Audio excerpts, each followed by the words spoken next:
My dear student, स्वागत है आप सभी का आपके अपने चैनल अविनाश मैथ्स क्लासेस में। आज मैं आप लोगों के लिए लेकर आया हूँ बहुत ही इंटरेस्टिंग फार्मूला, बहुत ही कॉमन फार्मूला जो हर किसी के जुबान पे होता है, a प्लस बी का होल स्क्वायर। ऐसा कोई भी आदमी नहीं होगा जो a प्लस बी का होल स्क्वायर का जो फार्मूला है वो सुना नहीं होगा। मानते हैं कि कुछ लोगों को a प्लस बी का होल स्क्वायर भूल गए होंगे, वो जिनका उम्र थोड़ा ज़्यादा हो गया हो, जैसे 40-45 साल का अगर उनका उम्र हो गया है तो भूल गए होंगे। बट a प्लस बी का होल स्क्वायर एक ऐसा फार्मूला है माय डियर स्टूडेंट जो एक न एक बार हर व्यक्ति सुनता है इस फार्मूला को कि a प्लस बी का whole square, a plus b का होल स्क्वायर। तो माय डियर स्टूडेंट, मैं आपको बता दूं कि a प्लस बी का whole square a square plus 2ab plus b square होता है। आज मैं इसके पीछे के रीजन को आज मैं इसको प्रूफ कर आपको बताऊंगा कि ये जो a प्लस बी का होल स्क्वायर हुआ वो a square plus 2ab plus b square कैसे होता है। तो जनरली आप अगर किसी से कहिएगा कि a प्लस बी का होल स्क्वायर ये कैसे हुआ, तो आपको ये पता चलेगा कि a प्लस बी का whole square, my dear student, सोचने वाली बात ये है कि होल स्क्वायर का मतलब ही होता है कि जब किसी चीज़ को हम, किसी नंबर को हम 2 बार मल्टीप्लाई कराते हैं तो उसको हम लोग कहते हैं उसका होल स्क्वायर। जैसे मान लीजिए a प्लस बी में a प्लस बी से गुना होगा तो उसी को ना a प्लस बी का होल स्क्वायर कहेंगे हम लोग। तो हम a प्लस बी के होल स्क्वायर को a plus b into a plus b लिख सकते हैं और इस तरह से हम लोग मल्टीप्लाई करके इसको a square plus 2ab plus b square proof करा सकते हैं। बट माय डियर स्टूडेंट, इसके अलावा मैं आपको आज ज्योमेट्रिकली मेथड से with the help of geometry मैं आपको आज प्रूफ करने जा रहा हूं कि a प्लस बी का जो होल स्क्वायर होता है वह a square plus 2ab plus b square होता है। खैर, उसको देखने से पहले इसको भी देख लें कि a में a से मल्टीप्लाई हुआ a स्क्वायर हुआ, a में b से मल्टीप्लाई हुआ ab हुआ। इस a का काम हो गया, इस a को इस दोनों से मल्टीप्लाई हम लोगों ने कर लिया और फिर अब a को b से मल्टीप्लाई करेंगे ab और b को b से मल्टीप्लाई करेंगे b स्क्वायर। तो आपने क्या देखा, ab 2ab plus b square. तो ये आपका प्रूफ हुआ। तो ये तो हुआ मान लीजिए कि एक्सपोनेंट चैप्टर से, या आप ऐसे समझ सकते हैं कि स्क्वायर का जो कंसेप्ट होता है कि स्क्वायर का मतलब ही होता है कि किसी भी चीज़ को हम लोग 2 टाइम्स मल्टीप्लाई करेंगे तो उसका मतलब स्क्वायर होता है। तो हमने a प्लस बी में a प्लस बी से मल्टीप्लाई करा दिया तो इतना आ गया। बट आज का वीडियो ये मल्टीप्लाई करके a square plus 2ab plus b square लाने के लिए हमने नहीं बनाया है, क्योंकि ये चीज़ सबको आता है।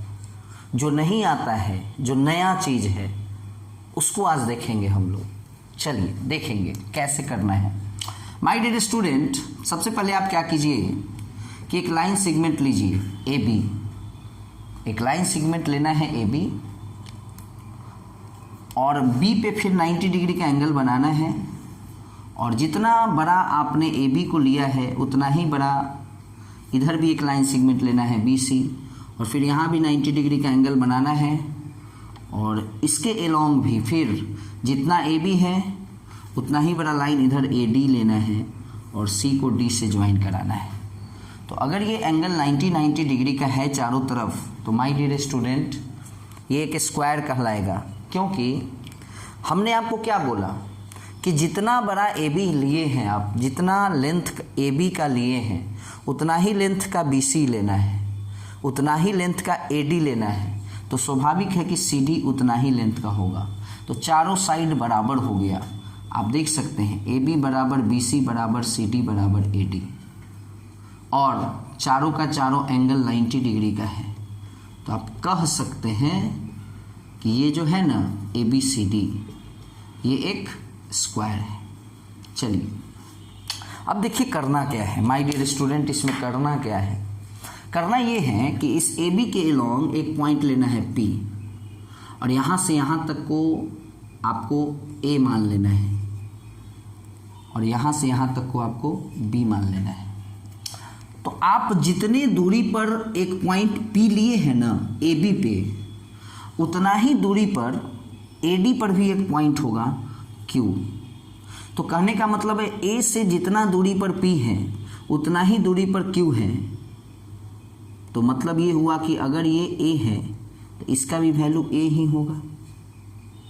अच्छा, फिर B से उतना ही दूरी पर एक पॉइंट लेना है, सपोज कीजिए R। हमने यहाँ P लिया, यहाँ Q, तो यहाँ R लिए हम लोग। तो A से, इस वर्टेक्स A से जितने दूरी पर P लिए हैं उतने ही दूरी पर Q लिए हैं और उतना ही दूरी पर यहाँ R लिया गया है, तो स्वाभाविक है कि इसका भी वैल्यू A होगा। अब समझने वाली बात ये है माय डियर स्टूडेंट कि ये जो पूरा का पूरा AB होगा ना, वो आपको A प्लस B होगा। ये जो पूरा का पूरा AB होगा वो A प्लस B होगा, क्योंकि ये A है और ये B है तो A प्लस B होगा। अब आइए, और D से फिर उतने ही दूरी पर एक दूसरा पॉइंट लेना है। P लिया, Q लिया, R लिया और एक और पॉइंट S लिया। तो जितने दूरी पर A से P लिए हैं उतने ही दूरी पर D से R को लेना है, तो स्वाभाविक है कि ये भी A ही होगा। और इसके अपोजिट पॉइंट्स को मिला देना है, यानी P का अपोजिट पॉइंट्स R होगा।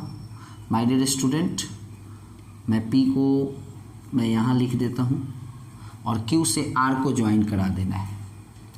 ऐसा कराने से आपको क्लियर दिखेगा। पहले तो इस चीज़ को समझिए कि अगर ये A है और अगर ये B है, तो माय डियर स्टूडेंट अगर ये B है तो ये भी B होगा और ये A है तो ये भी A होगा। अब समझिए कि AB जितना बड़ा AB था उतना ही बड़ा BC है। तो अगर AB A प्लस B है तो BC भी A प्लस B ही होगा। अगर AB A प्लस B है तो BC भी A प्लस B होगा, तो ये A तो यानी ये B होगा। चलिए, ये B होगा, ये B है तो ये भी B होगा और ये B तो ये B और ये B तो ये B। चलिए, चारों तरफ से मेरा कंप्लीट हो गया। तो आप यहाँ पे देख रहे हैं कि ये ABCD क्या है, ABCD एक स्क्वायर है और सबको पता है कि एरिया ऑफ स्क्वायर होता है साइड का स्क्वायर। एरिया ऑफ स्क्वायर क्या होता है, साइड का स्क्वायर। तो इसका साइड क्या है, AB, और AB का वैल्यू अगर हम देखें तो क्या है, A प्लस B, यानी हम AB के बदले में लिख सकते हैं A प्लस B का होल स्क्वायर। अब देखिए, एक तरफ ABCD का हम स्क्वायर लिए हैं तो A प्लस B का होल स्क्वायर आया है, और अगर हम ध्यान से देखें तो हमको दिखेगा कि ये पूरा का पूरा जो स्क्वायर है ना, ये 4 पार्ट में डिवाइड हो गया। Part number 1, part 2, part 3, part 4। तो यदि मैं लिखूं कि area of square ABCD is equal to area of part 1 plus 2 plus 3 plus 4, तो इसमें कोई प्रॉब्लम आप लोगों को नहीं होना चाहिए, क्योंकि ये पूरा का पूरा ABCD एक स्क्वायर है जो 4 भाग में बट गया, 1 2 3 4। तो इतना दूर का एरिया, इतना दूर का एरिया, इतना दूर का एरिया, इतना दूर का एरिया, चारों के एरिया को निकाल के अगर जोड़ दे तो पूरे का एरिया निकल जाएगा। वही चीज़ तो लिखे हैं। चलिए, तो माय डियर स्टूडेंट, जैसा कि आपने देखा है कि एरिया ऑफ स्क्वायर ABCD क्या आया है, एरिया ऑफ स्क्वायर क्या आया है, A प्लस B का होल स्क्वायर। अब इधर का कहानी देखते हैं। My dear student, area of part 1 को यदि मैं देखूं ध्यान से, तो यहाँ पे थोड़ा सा एक जगह ये A है तो ये भी A होगा।